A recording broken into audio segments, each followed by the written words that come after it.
Tema: situación de la podología en México.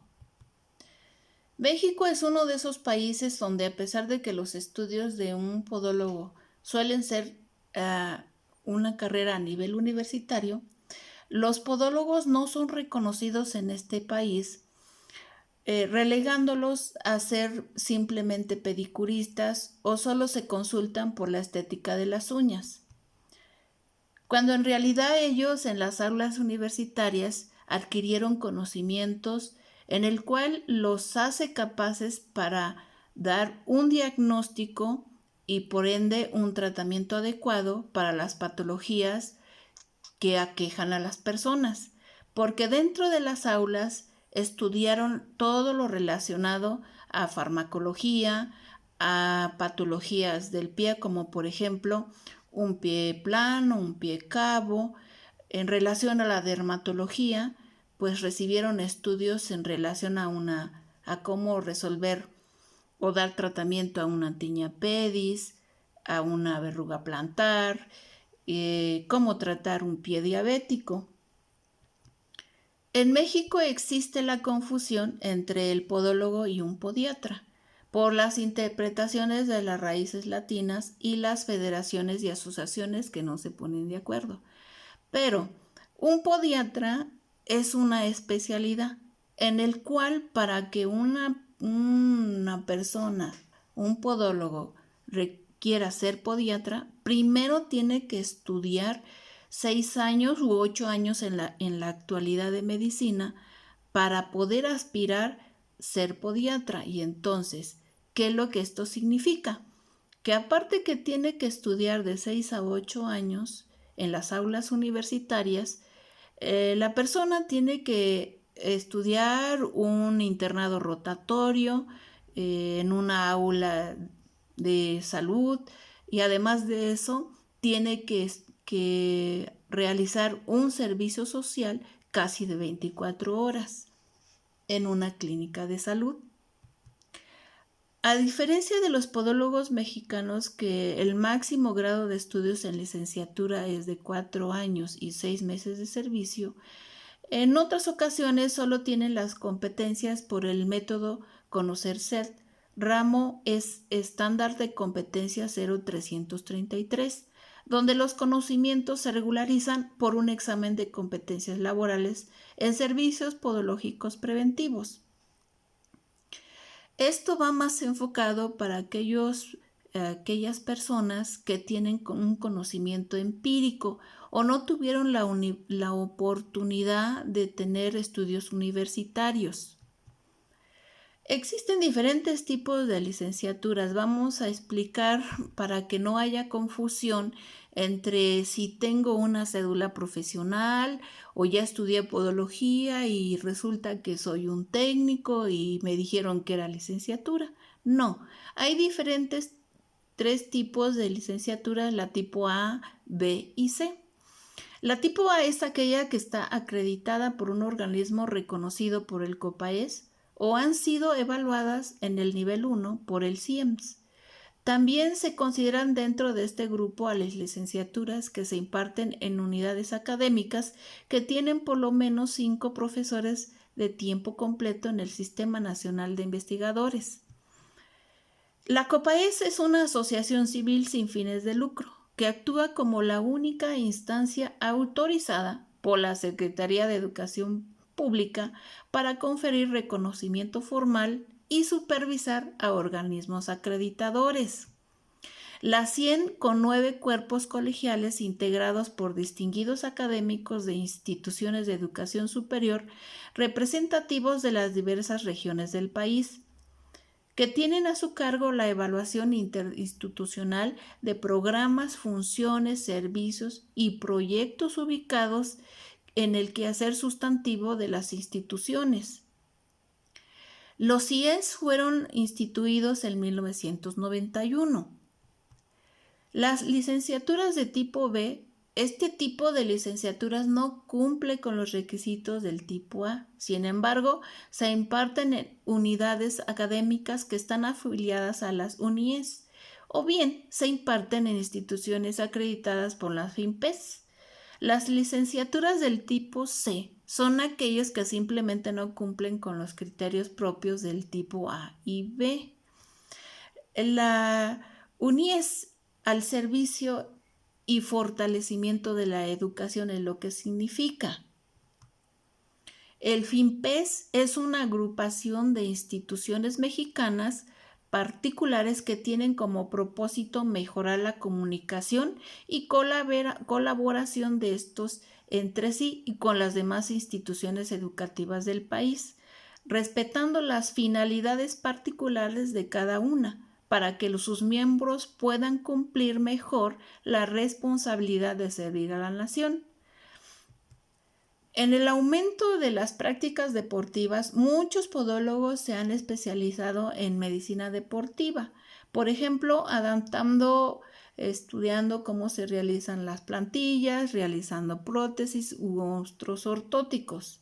La podología está en fase de evolución en muchos países, aunque no se han establecido por completo sus barreras legales y clínicas, con la traumatología, la cirugía ortopédica, la dermatología o cirugía vascular.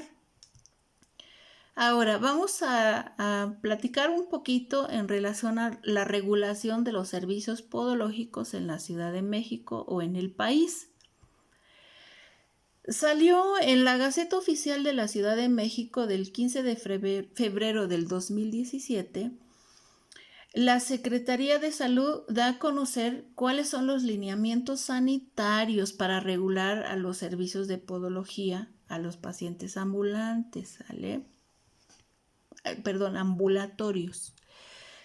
Esto está regido por diferentes artículos y capítulos que salen explícitos en esa gaceta. Primero, los presentes lineamientos tienen por objeto establecer los requisitos sanitarios mínimos en relación a dar una consulta.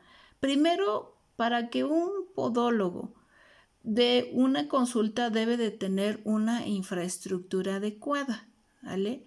Cumplir con todo lo relacionado a salubridad en relación a su consultorio, de cómo va a estar construido, tener un equipo adecuado, realizar actividades que solo se refieren al servicio, a la prestación de servicios en podología. Segundo, los lineamientos están dirigidos a la prestación de servicios de podología en un consultorio. Tercero, corresponde a la Secretaría de Salud, a través de la Agencia de Protección Sanitaria, ejercer esta vigilancia sanitaria en los consultorios de podología. Cuarto, además de lo dispuesto en la Ley de Salud del Distrito Federal, se reglamenta por medio de la Asociación de Protección Sanitaria del Gobierno del Distrito Federal para que se lleven a cabo estos lineamientos. Entonces, los requisitos de la infraestructura para los consultorios o establecimientos en podología, como habíamos mencionado, dice. Equipamiento. Si un podólogo se dedica a elaborar plantillas, por ende, obviamente tendrá que tener un pasillo podológico si se va a dedicar a realizar una evaluación biomecánica. Tener el instrumento y los insumos adecuados. Tener los aparatos adecuados, como por ejemplo dentro de podología a veces se utilizan como por ejemplo el láser, el ultrasonido. Ahora en la actualidad que el ozono, entonces son aparatos que deben de ser regulados por salubridad para que estén en buenas condiciones de función. La protección del personal, cómo debe de estar vestido en relación a que deben de utilizar una bata, deben de estar protegidos con, por ejemplo, vestimenta de desechables. El podólogo no deberá realizar actividades que invadan las especialidades de otras entidades médicas. Solamente él puede referir a un paciente, mas no tratarlo como si fuera un especialista. El podólogo que realiza un servicio en el consultorio y padezca una enfermedad estará obligado a decírselo al paciente para que realice las condiciones apropiadas, ¿no? Y no vaya a contagiar al paciente. Dice, el podólogo que durante sus actividades en el consultorio tenga conocimiento sobre alguna enfermedad transmisible posterior a su diagnóstico deberá dar aviso a las autoridades sanitarias. Las actividades que pueden realizar un podólogo en México es evaluación diagnóstica y manejo del pie sano, corte de uñas, eliminar hiperkeratosis o elomas del pie, realizar espiculotomías parciales o totales de la uña en relación a que no deben de ser quirúrgicas, como por ejemplo realizar una matricectomía que se considera como una microcirugía, realizar exfoliaciones de lomas o hiperkeratosis, curación de infecciones leves del pie, colocación de correctores en la curvatura unguial, como por ejemplo la ortonixia, adaptación y colocación de órtesis correctoras y o protectoras del pie, colocación de ortóticos en el cual equilibren la pisada de un paciente a lo más que se pueda regresarlos a una pisada normal, masajes o procedimientos de digitopuntura o reflexología en el pie. Tratamientos de lesiones cutáneas causadas por el virus del papiloma humano, valoración diagnóstica y tratamientos preventivos de pie de pacientes diabéticos en diabetes mellitus, insuficiencia renal o venosa y otros. Manejo profiláctico de úlceras, heridas y lesiones de la piel del pie, solo profiláctico. ¿Qué quiere decir esto? Que si el paciente ya tiene una úlcera de tercer grado y está de la vida del paciente, tiene que referirlo con el especialista adecuado. De vibración no quirúrgica de la piel y uñas del pie. Documentos en los cuales se le deberán de pedir al podólogo si abre un establecimiento.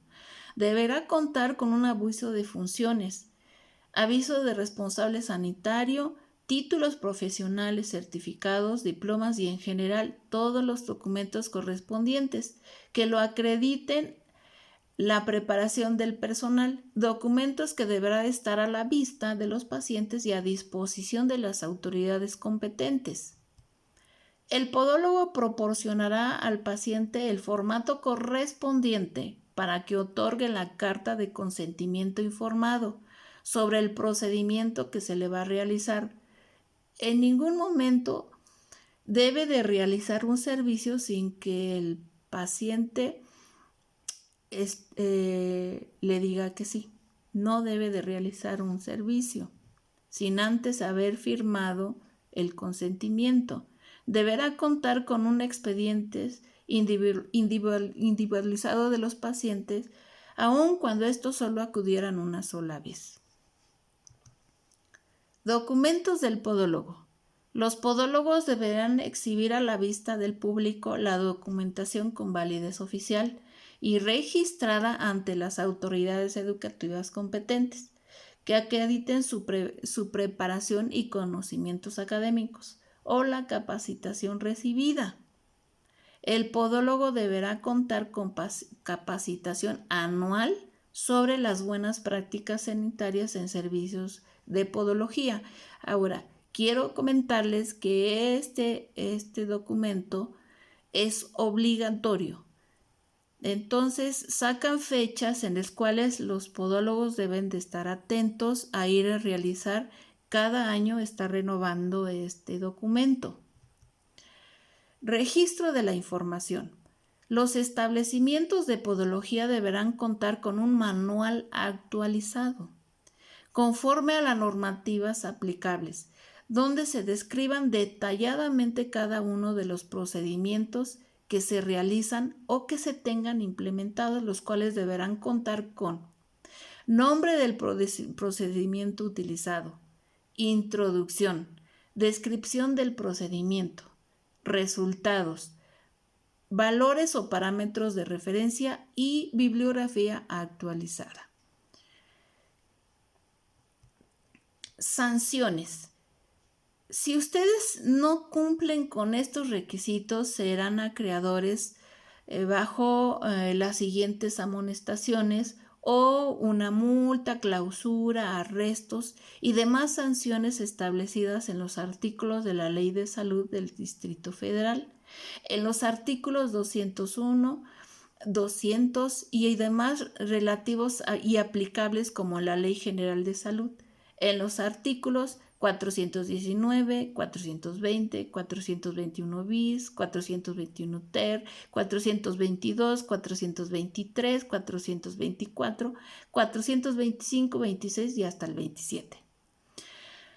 Para verificar esta información, ustedes pueden ahora sí que confirmarla por medio de la Gaceta Oficial antes mencionada, es decir, la Gaceta del 2017, del febrero del 2017.